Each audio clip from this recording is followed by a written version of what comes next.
il n'est pas question ici de dialogue politique avec ce groupe. Je le dis et je tiens à le préciser, il n'en sera jamais question. Bonjour et bonsoir, ça dépend les heures que vous nous suivez. Très chers abonnés à GKM Télévision, c'est votre humble serviteur, Président Moustapha, communicateur, il y a IDPS, parlementaire debout. Il y a IDPS, Parlement debout, État des droits union sacrée. Au Balandakanga, Inabokassasi Commerce, c'est là où se trouve le Parlement debout que je dirige. Très chers abonnés, très chers internautes, Napesibino, bonsoir, il y a les 5 continents partout, vous êtes dispersés dans le monde. Les Congolais n'y ont pas besoin de Napesibino Mbote, Naito Solanabino, pendant au moins 20 à 25 minutes, si l'actualité de l'air. Tout ça, l'analyse de la marche opposition, tout ça, l'analyse de déplacement chef de l'État en Chine, tout ça, l'analyse de sitting, il y a opposition, tout ça, l'analyse de la situation sécuritaire de notre pays, au zone est, même dans Kwamuntu. Chers Congolais, chers Internet, tout ça, le chef de l'État Félix Antoine Tshisekedi Tshilombo, à côté qui en 2019, tout l'État a coûté la Kimboka. Tu as une situation économique au Mboka-Nabiso et Zali Nango. Tu as un problème au Congo et au Panza. Au Congo a participé plus ou moins pendant 18 ans. Aujourd'hui, notre pays, l'économie est extravertie. Les gens voulaient que Tshisekedi arrive, qu'il redresse l'économie de ces pays.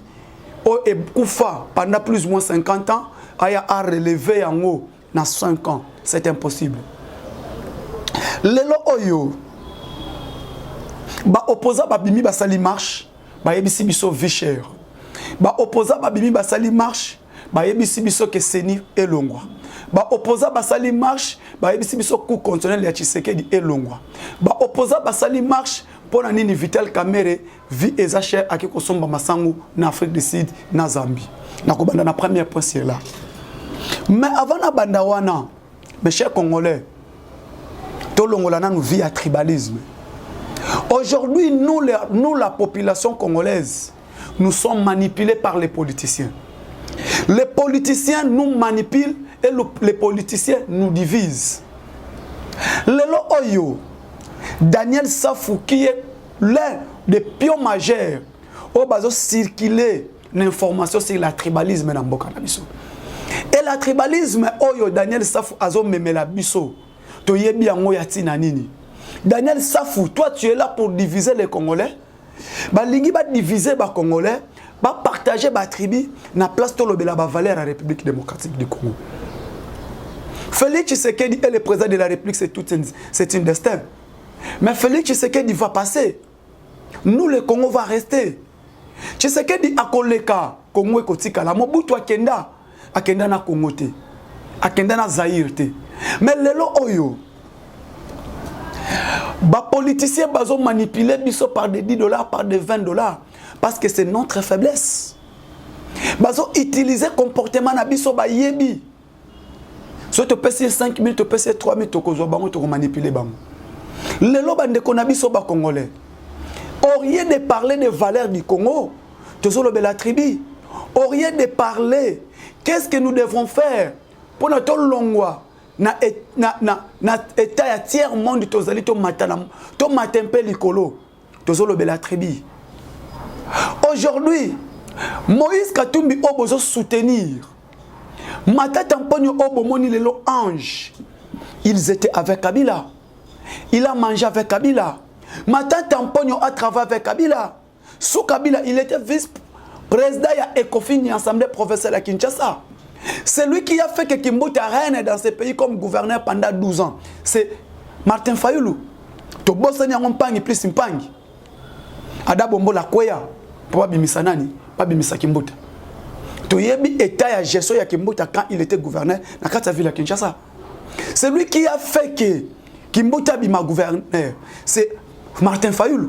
Ba to bossa ni histoire. Ba kanga ba député provincial na Fadel House pour ba voter Kimbuta. Oh, azalaki pion majeur ne lokwana c'est Martin Fayulu. Ndeo, lelo o bande konabiso. Bande konangai. Toyeba yango bien. Batonga mboka na tribalisme te. Toyeba yango bien. Batonga mboka na division te. Les politiciens savent que les Congolais sont faciles à manipuler. Les politiciens savent que les Congolais sont faciles à malmener. Donc, on malmener biso facilement dans des billets verts, 10 $, 5 000 francs, tout. Polo Lati. Bientôt, les élections seront convoquées ici. Donc, nous sommes dans l'année électorale. Nous sommes déjà dans l'année électorale. Bientôt, Seni a convoqué le corps électoral parce qu'ils ont déjà convoqué, les trains ont déjà quitté la gare. Ces opposants d'hier, opposants de Lilo, Moïse Katumbi, Lelo Oyo, Moïse a dit que Lubumbashi a la marche na Kin. Congolais me poser une question. Moïse Katumbi a régné gouverneur pendant 12 ans dans Lubumbashi, dans Grand Katanga. À l'époque, là, il n'y a eu pas de division. Olomami, Tanganyika,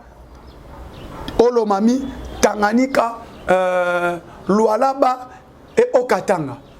Parce que Katanga va diviser en province à Olomami, province à Tanganyika, province à Okatanga, province à Lualaba. 4 provinces. Moïse a dirigé Katanga ya Mobimba.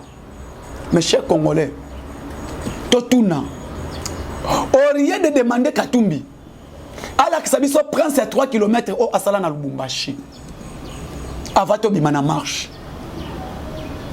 Na place Totuna Katumbi, alors que Sabiso 1 hectare ya bilanga au Asala pour la province, avant de bimana marche. Avant Katumbi, aye bisabiso, tout ça la marche pour la vie et sa chair. Totuna Katumbi na 12 ans ya gouverneur. Alors Sabiso bunga oya lona obakatanye baliaka. Ezapi. Totuna Moïse Katumbi 1 hectare ya semoule ya maïs oya lona na Lubumbashi. Ezapi.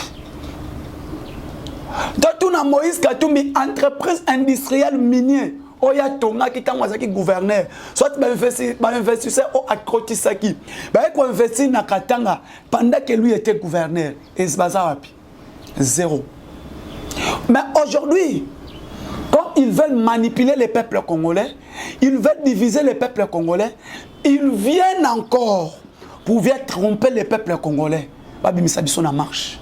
La honte, là où les politiciens nous manipulent. Là où les politiciens distraient la population congolaise. Là où les politiciens veulent détruire moralement les peuples congolais en faveur de leur intérêt personnel. Lelo, félicitations à Congolais. Oba boy ko répondre na appel ya opposition. Opposition opposition le tribalisme. Na place politique opposition et même la valeur démocratique.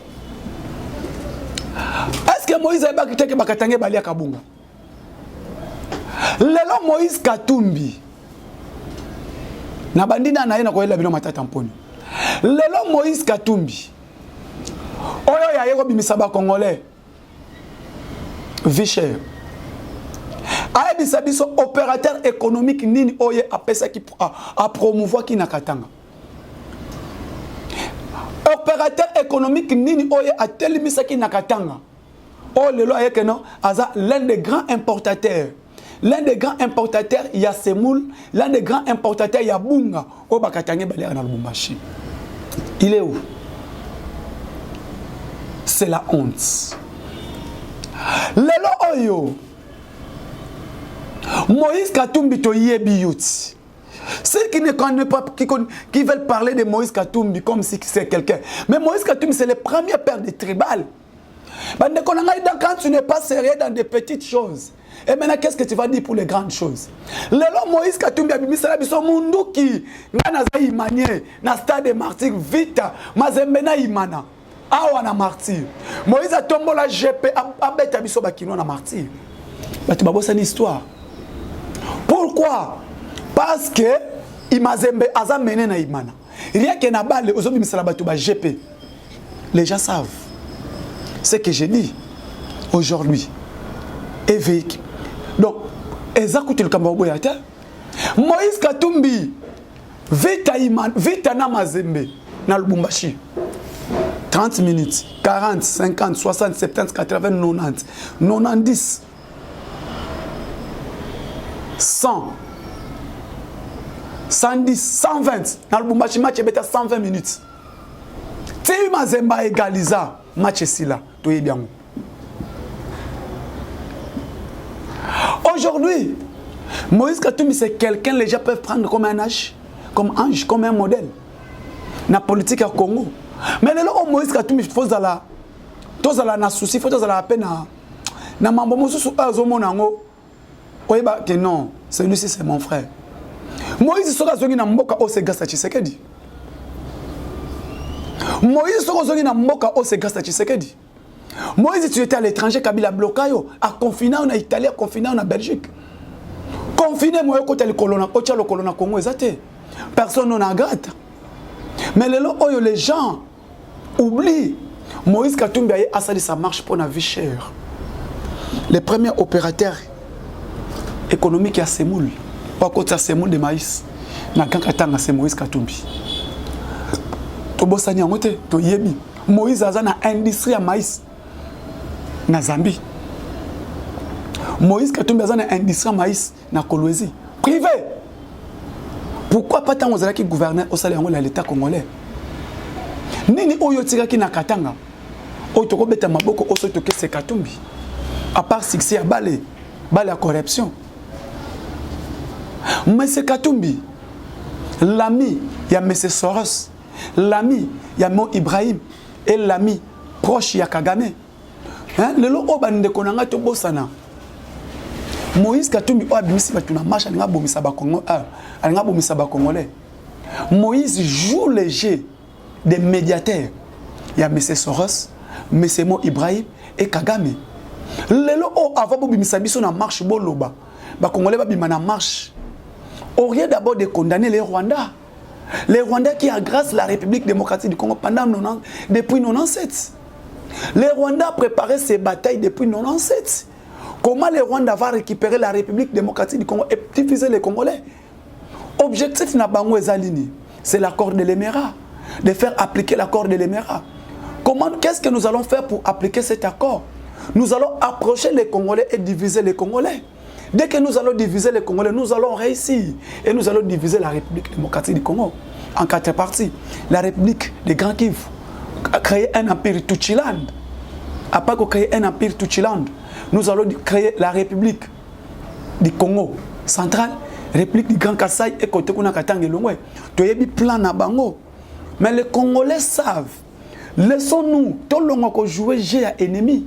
L'ennemi c'est qui? L'ennemi c'est Kagame. Le loba tu baye bien ngo tobo sanate. Katumbi atambola na M. Soros, Katumbi atambola na Mo Ibrahim, Katumbi mange avec Kagame. Le lo oyo ba formation ebimi. Moïse Katumbi c'est l'un des premiers actionnaires.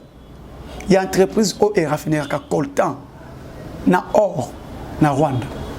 Il est parmi les premiers actionnaires. Ce qu'on mouton ndengo na ko accepter qui mekota na est. À quoi accepter qui Kota? Il ne va pas accepter qu'il y ait la paix à l'Est. L'élo Est en insécurité. Est en insécurité. Katanga, balingi ba ramener insécurité au Katanga. Mes chers Congolais.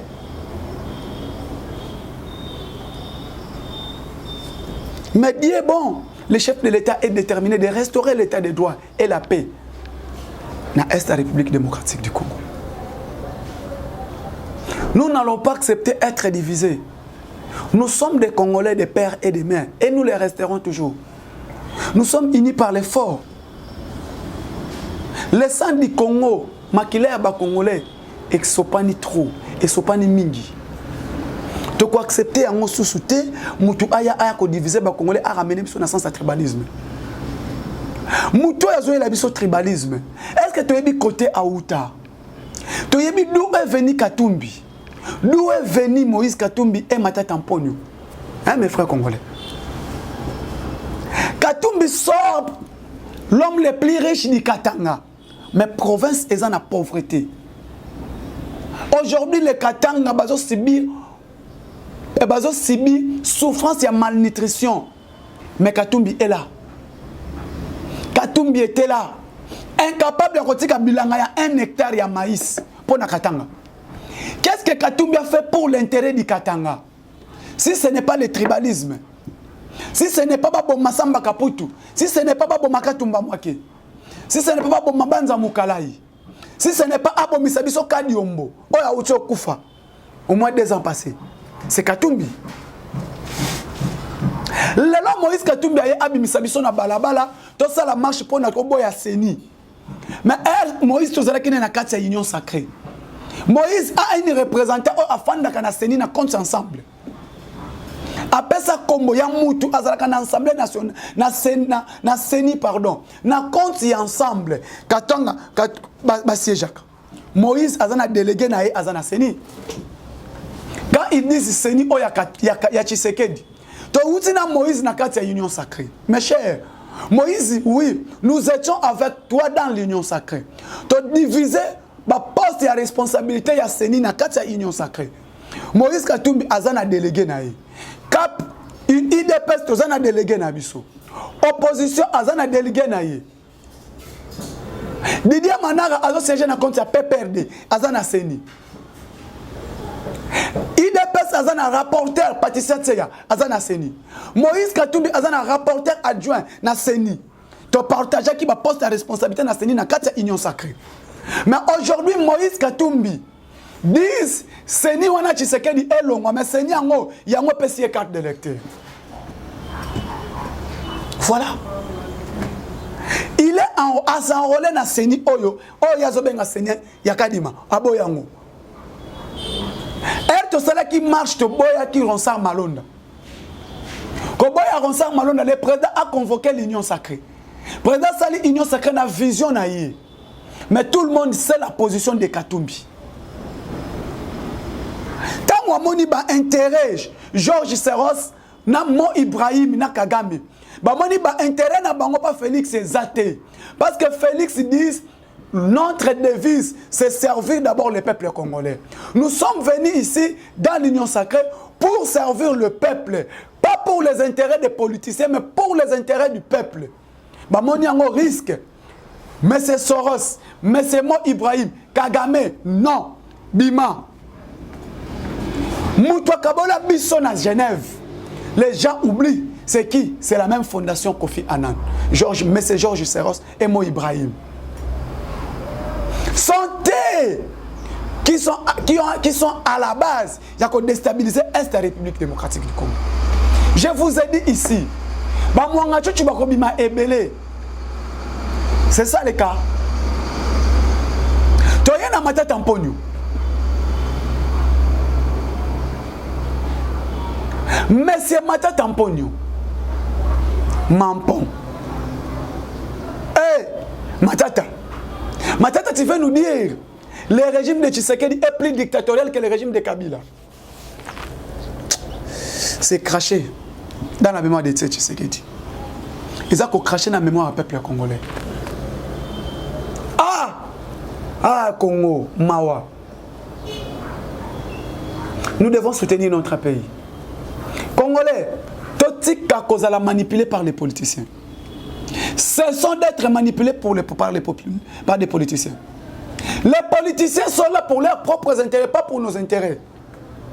La politique africaine et la politique congolaise, intérêt peuple nassima. Est-ce que les gens n'ont Congo, la marche, abima la paix, démocratie, la paix, état de droit, la paix, liberté d'expression et liberté d'opinion.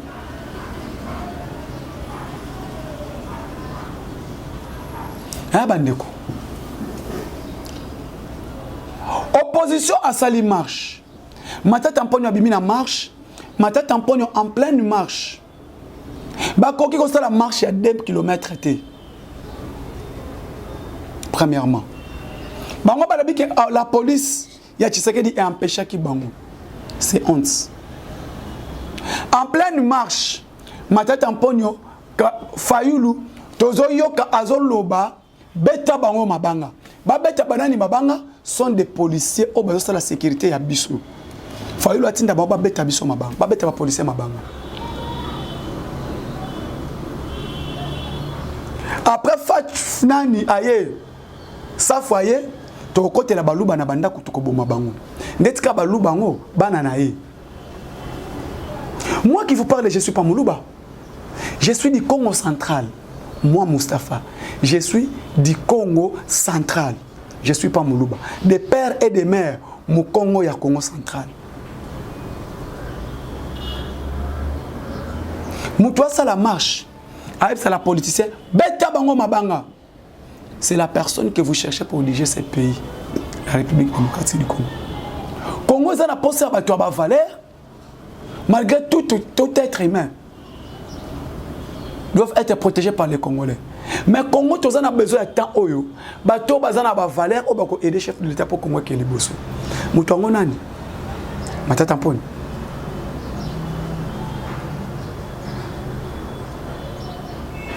Matata sali marche. Ah Nzambe. Matata sali marche. Pour demander quoi? Matata sali marche pour nous un respect à l'état de droit. Et marche pour la CENI. Mais donc élection. Tous aucune élection. Les mêmes oppositions on va boire qui machine à voter. Donc une élection la machine à voter. Après 2 semaines bandimi machine à voter.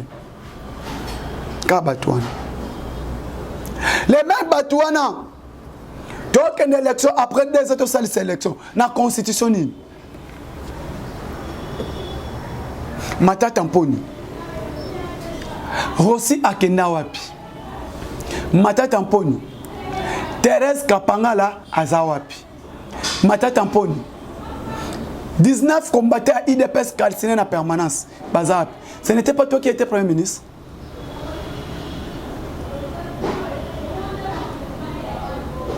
Matata mponi. Matata mponi. Chebeya il est où? Chebeya. Matata mponi. Thérèse Kapangala et Rossi. Bakufa ponani.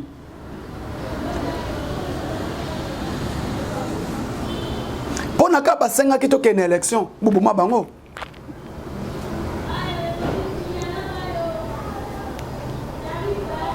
Pona basenga kibino élection. Bubuma bango. Lelo Matata mponi obimina silence pour dire Tshisekedi est dictateur plus que Kabila. Matata, n'importe Kabila n'engo le baki ndengwana. Mbeloza en vie.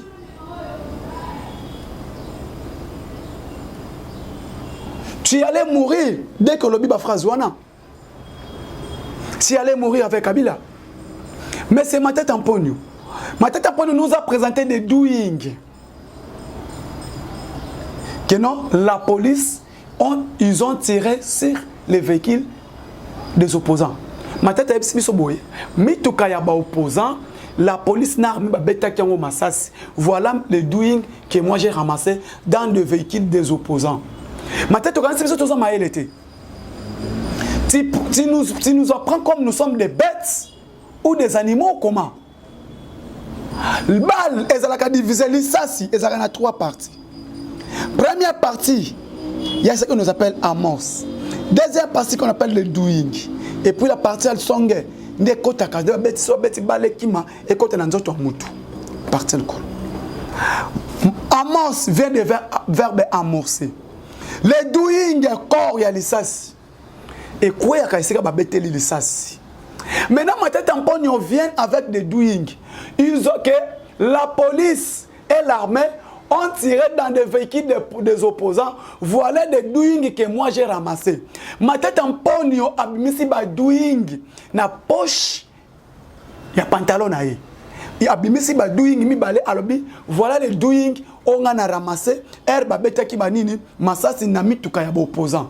Ah Matata Mponi.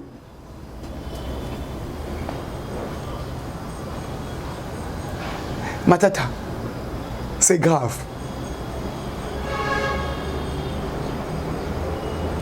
Ils ont tiré dans des véhicules des opposants. C'est toi qui as ramassé des douilles. Or, bande konanga ba diaspora, bisekana sobozwa mi bolandanga. Doing ekweyaka esika babeteli lisasi.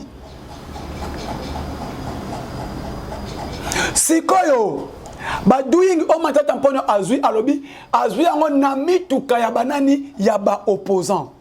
Tozonga tosala analyse place wana.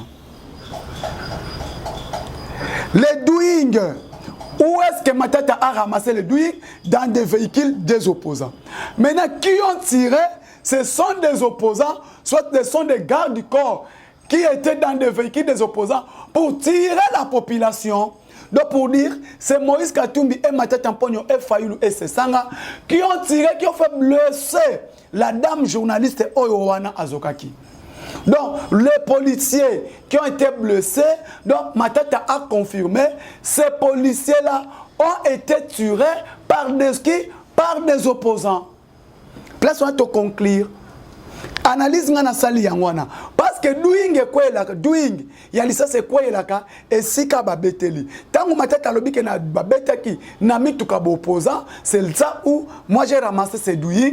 Donc à la kisi biso ke bato batiraki ba opa congolais, bazalaki na kati ya mituka ya bo opposant. Yangwana to conclure. Yami balé. Matata Mponyo avo ça la marche. Yebisa biso na nou vérité. Matata, programme ya Bukangalonzo eza wapi? D'où est allé le Bukangalonzo? Pour lelo, olona masangu, obuka université na Kindu. Et puis Matata c'est le premier tribal. Matata otonga cité Marbella na Kindu. Oyebisa ba utulazaki na gouvernement nonini. Que chacun puisse construire chez eux. Chacun de vous a son mbongo na ake kotonga pa na bango. Chez qui? C'est les membres du gouvernement. Tribalisme.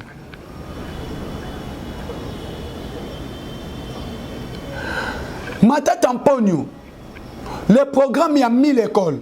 Et Kenda wapi. Parce que tu nous as dit, chaque année dans le gouvernement, pendant 5 ans, tu vas construire 1000 écoles dans le mandat de Bosso. Où se trouvent les 1000 écoles? Parce que l'argent a été décaissé. Matata Mponyo, tu étais gouverneur. Dites-nous, centrale, chute de Bukangalonzo et de Kamakabola, au plan de poids de travaux, de biens travaux. Où est allé les travaux? Il y a construction chute, il y a Katende, chute, il y a Kakobola. Et ça, wapi. Matata Mponyo donne des réponses. Lelo oyo ba même opposant. Tous à la réaliste. L'opposition ba lingi élection hein. C'est ça nga oyo azolo ba Tshisekedi dictateur. Mais c'est ça nga oza rebelle. Colonel Sesanga avec MLC. Sesanga, tu as tué les Congolais na Ituri, tu as tué les Congolais na Bunia, Sesanga, tu as tué les Congolais à Beni. Parce que vous n'êtes pas des Congolais de père et de mère.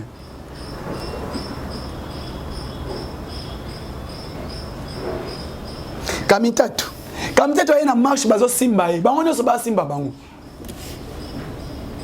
Ce que j'ai oublié. Pour chiter, les opposants balobi ba tirer na mituka, ya ba opposants ba doing ba ramasser. Mais en pleine manifestation, Moïse Katumbi vient à na marche. Ba opposants ba na marche na ba jeep blindé. Le jeep blindé s'il vous plaît. Ba na marche. Na kati wana ba nga ba tiam pour tout trésor na marche. Pour tout trésor aboya ki na kokite azongi na mutuka. Ba na marche na pour tout trésor. Joueur.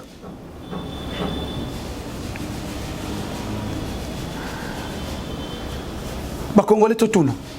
Est-ce que Matata Katumbi na Matata Mponyo basenga qui porte d'armes en pleine manifestation dans l'hôtel de ville? Point d'interrogation. Ah, Congo, peuple congolais, tolingana. Batia ko manipuler biso par les politiciens. Tolingande Congo. Papa na biso na maman na biso aza Congo.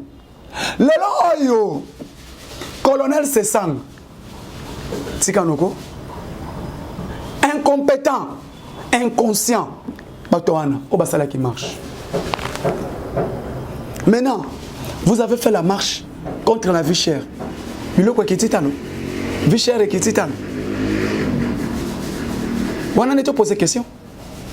Basali marche. Mboka, Sesanga, vie chère et Sili, Miloko Kititano. Point d'interrogation. Qui dit Vital Kamé?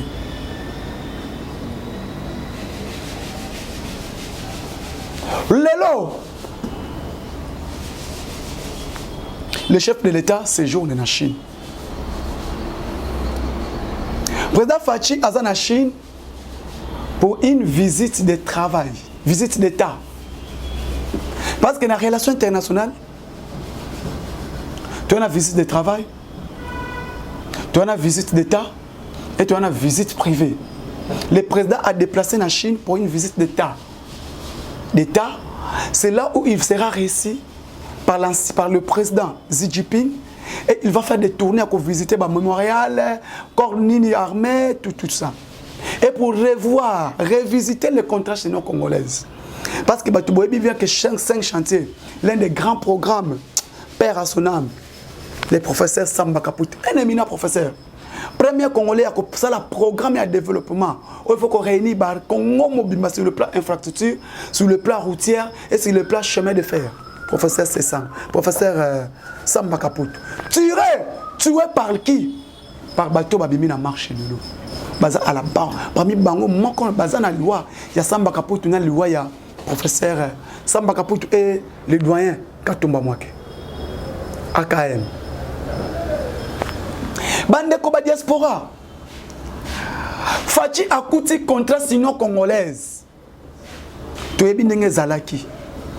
Na somme nango. La partie congolaise n'a bénéficié de rien.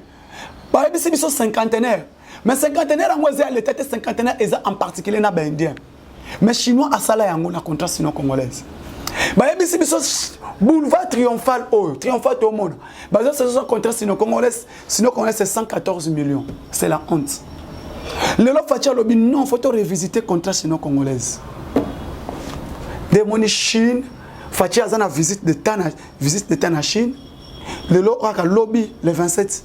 Bakoyambaye par le président Xi Jinping, ba solo là et puis ba revoir ba contrat na ba accord oyo gouvernement a calé signé qui. Donc moni contrat à 6 communes et le de 6 milliards ba matisi à 17 milliards.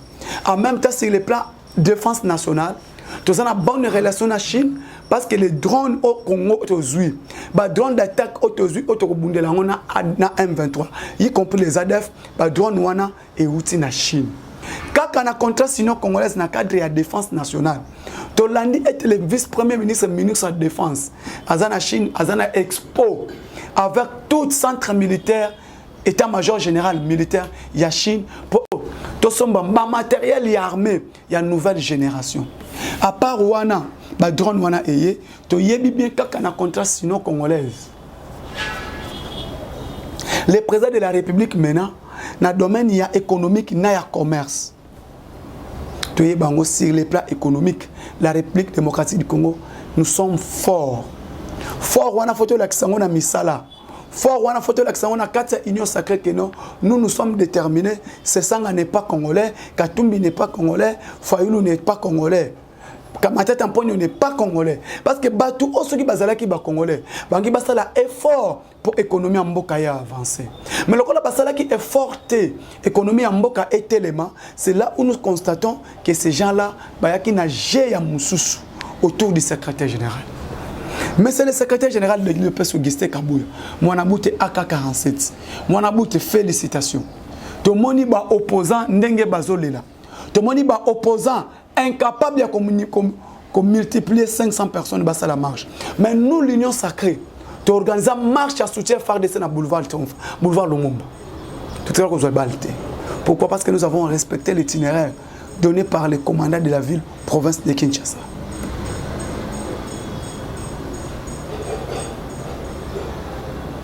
Le lot.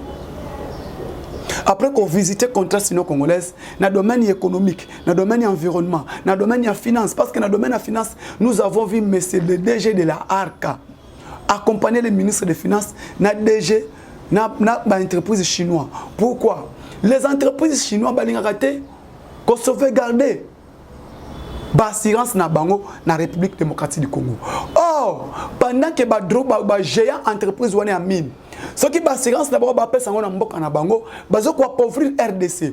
Donc Nicolas Kazadi, l'Argentin congolais de double brassard. Alors non, bino akaboyana, autorisation de régulation des marchés chinois. Boyanan, total bonisa. Ok, bache mokoloto. Donc monika kana domaine assurance, autorisation des assurances na République démocratique du Congo, et ba komi Bazozwa, une affaire, il y a 1 milliard de dollars provenant où? Provenant de la Chine. On a mis surtout le Bakakate parce que tu sais que dit Aza Congolais.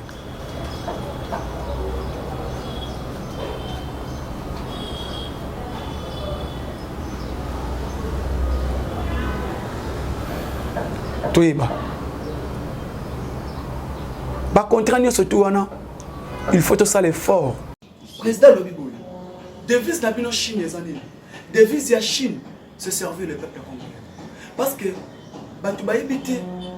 depuis Marshal Mobutu, à Sola ma colonie dans un pays comme Chine, en 74, le premier président Oyo Congo a commis la Chine pour le voyage d'État, visite d'État, c'est Félix Tshisekedi. Le président de la République peut barater visite de travail, Moussala O Akena Kikosala, na Brazzaville. Le président quand part na Brazza, c'était visite de travail. Le président Ake na Windhoek na Namibie, c'était na Botswana, na Windhoek, c'était visite de travail na Botswana. Quand le président maintenant part na Chine, c'est visite d'État. Parce que là maintenant il part, il va signer des contrats, il va visiter des industries, ils vont parler de revisiter tous les contrats sinon congolaises. Parce que le lot Batubaye Bayango, dans le contrat 2006, il y a 5 chantiers. L'État congolais a gagné. L'État congolais te perdra. Bazwa Batonia ba minerai à Nenge na Nenge. Les Congolais, nous n'avons pas gagné. Nous avons gagné que 800 millions. Et les 800 millions de dollars, et quand on a pas poche à individu, Batubaye Bayango. Omoni misala elala. L'aéroport international Anjil, faut pas tomber en haut et tomber elala. Tout ceci c'est quoi? Le contrat n'a pas été bien négocié. À la place de négocier les contrats avec l'État chinois, Kabila voulait négocier les contrats avec les entreprises chinoises. Maintenant, aujourd'hui, comme le président est déterminé de restaurer l'autorité de l'État, il y a qu'à instaurer l'état de droit. Dans un état de droit, l'économie doit être forte. Dans un état de droit, l'autorité de l'État doit être forte. Doit restaurer l'autorité de l'État. C'est là parmi les autres il y a état de droit. Il faut que revisiter le contrat chinois. Parce que déjà à l'ingeti moi dans ma tête, elle a sali contrôle dans l'entreprise chinoise. Alors que non, le contrat sinon congolais, le gouvernement n'a pas gagné. Aujourd'hui, les gens qui combattent l'IGF, l'inspection générale des finances, l'inspection générale des finances, nous devons nettoyer l'assiette fiscale de la RDC. Si l'assiette fiscale du Congo est nettoyée, c'est grâce au travail fait par l'inspecteur général des finances, Gilles Alingete. Gilles Alingete est à Koti. Aïe qu'on nettoie l'assiette fiscale à Matissin Kita Ekolo. Le automituna. Autorisation de régulation des assurances du Congo. Dans une année, à l'époque à Kabila, pas même à 30 millions. Aujourd'hui, l'ARCA, l'autorisation de régulation des assurances de la République démocratique du Congo. Dans une année avec le nouveau DG au Azawana. Aujourd'hui, l'ARCA a cotisé 300 millions. Mais Ezaka Wanate.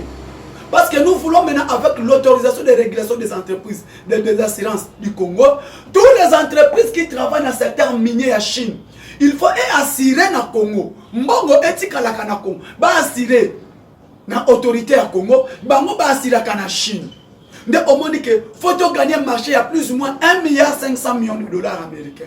Bien, Nicolas Kazadi, le doyen, le médiateur du gouvernement, alors non, Makambo Oyo, photo landelango, nyonso tout. Donc, mon présence à combat qui déjà.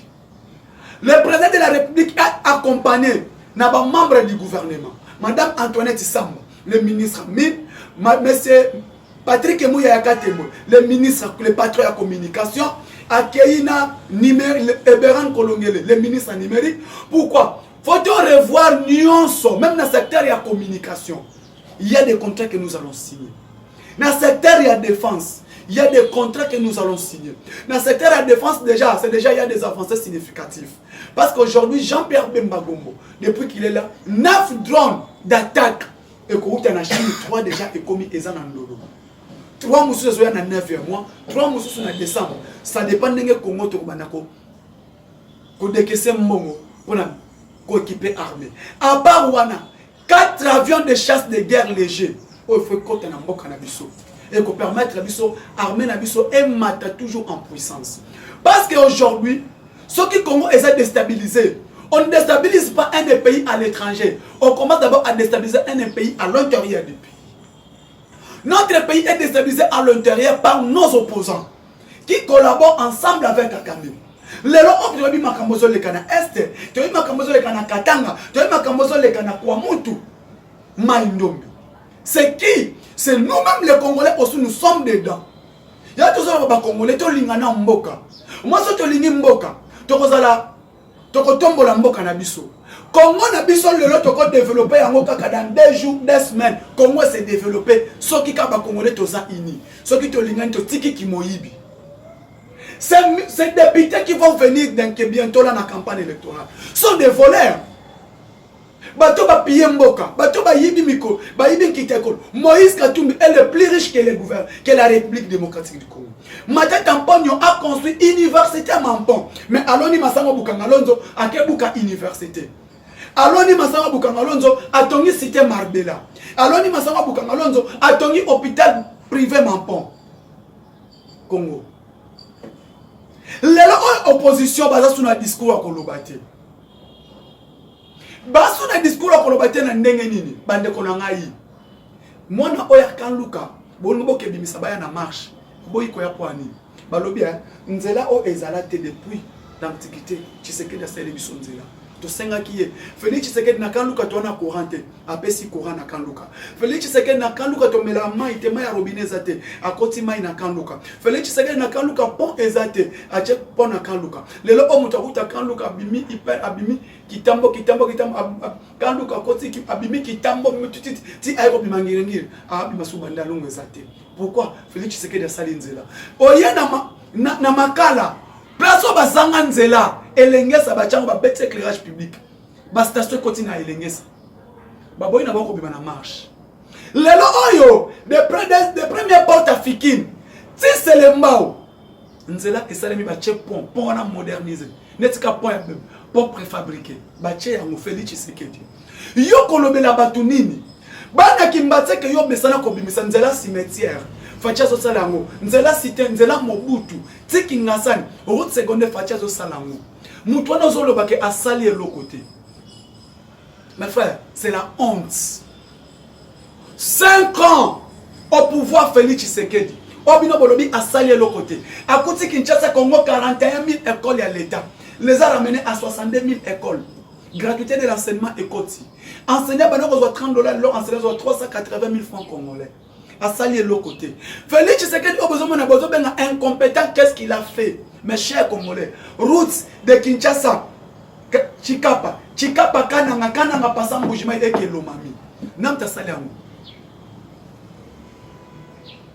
Allez-y na Kasai, Donangoli Kasai, na Katanga, hôpital Saint-Louis. C'est qui?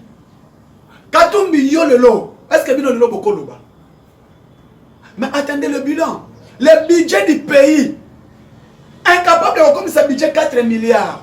Matata Lobaki, je vais mobiliser 7 milliards, paquet qu'on a à Bukurati à mobiliser 3 milliards. Budget à gratuité de l'enseignement 1,5 milliard, c'est le budget de la République dans le gouvernement Mouzito. Budget, il y a défense nationale, programmation état militaire. 1,8 milliard, c'est le budget à mandat Mobutu. Des ans Mobutu. Mes chers Congolais. Bon, le but est cher, vie chère, biloko et mati. Mais non. On ne peut pas attendre on ne peut pas faire un paradis fiscal dans une économie extravertie. Toko chef toko zela nini nakolo banini. Là j'ai oublié le terme. Mes chers Congolais, on ne peut pas faire un paradis fiscal dans un environnement économiquement extraverti. Assiette fiscale la c'est là qui nettoyait. Aujourd'hui, les gens parlent de vie chère, dollar, réseau matin. Est-ce que vous dites que non? Le monde entier, Mobimba, il a un problème. Le monde a un problème sérieux. Balance économique, le monde entier, Mobimba, il a extraverti. Biloko mati, monde entier, Mobimba, tu vas y bangoter. Biloko mati, monde entier, Mobimba. Demandez le DG, il y a chaîne, il y a GKM, Azana Poto. Il va vous dire. Biloko mati, ndengenini. Demandez les patrons, tu vas vivre en Europe aujourd'hui. Crise est partout. Biso dollar réseau mat. Est-ce que vous dites que tu as une guerre na Est? Tu as une guerre na Mbakana na Kwamutu. Tu as une guerre Russie Ukraine. Bobo Sanyango. carburant bozo tambolela na mituka lelo bino bopoza bo mateli Tshisekedi asala ka subvention na ba entreprise pétrolière carburant lelo na pompe coûte 6 000 mais ce que on a 2800 francs le gouvernement a payé 60% il y a carburant lelo oyo katumbi olobi est-ce que bite que non Kiabula Fifi Masuka ba subventionnaka ba opérateur économique dans le secteur agricole pour permettre maïs quota. Ce que toi tu as fait, c'est de piller. Bien qui bino mtu boko isa ona Kabila. Eh, Katumbi. Yoso no bina yelo masasi na masasi na yo. Katumbi, il est très d'abord. Osala nini yo na mboka ko. Avant de parler de Tshisekedi, d'attaquer Tshisekedi, conjuguer d'abord verbe être futur, simple mais c'est Katumbi. Mes chers Congolais, mes chers diaspora, nous sommes tous soutenir Alinguet. Gilles Alinguet, c'est l'inspecteur général des finances. Maître DG, contrôle permanent, il y a IGF, ne eko ici bino. Contrôle permanent, il y a IGF, ne eko ici bino. Toye bien, IGF le lol landela bukanga lonzo dossier déjà si information.